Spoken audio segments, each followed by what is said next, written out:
دوستو، آپ حضرات نے عدل فاروقی کے بارے میں تو سنا ہوگا، مگر شاید صبر فاروقی کے بارے میں نہیں سنا۔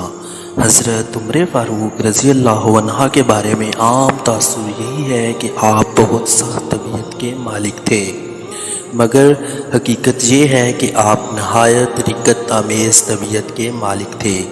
آپ کی سختی اصول پر مبنی ہوتی تھی، اور وہ ایک ایڈمنسٹریٹر کے لیے بہت ضروری بھی تھی۔ ایک بدو صبح امیر المومنین عمر بن الخطاب کے گھر اپنی بیوی کی زبان درازی کی شکایت کرنے آیا۔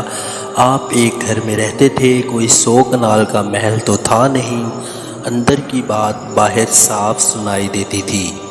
بدو چوں ہی دروازے کے پاس پہنچا، اس نے جناب فاروق رضی اللہ عنہ کی بیوی کو بولتے سنا۔ وہ خوب کلاس لے رہی تھی اور آگے سے جناب فاروق رضی اللہ عنہ کی آواز تک نہیں آ رہی تھی۔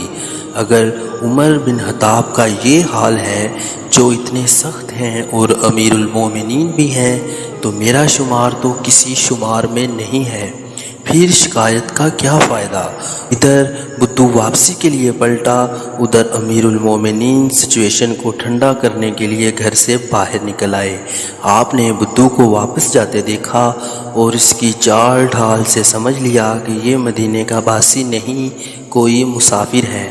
آپ نے اس کو آواز دی کہ بھائی کس کام سے آئے تھے؟ وہ واپس پلٹا اور کہا کہ امیر المومنین، میں اپنی بیوی کی شکایت لے کر آیا تھا کہ وہ مجھے بہت ڈانٹتی ہے، مگر آپ کو بھی اس مصیبت میں مبتلا دیکھ کر واپس جا رہا تھا کہ جب امیر المومنین کا خود اپنا یہ حال ہے تو پھر ہمارے لیے بھی صبر کے سوا چارہ نہیں ہے۔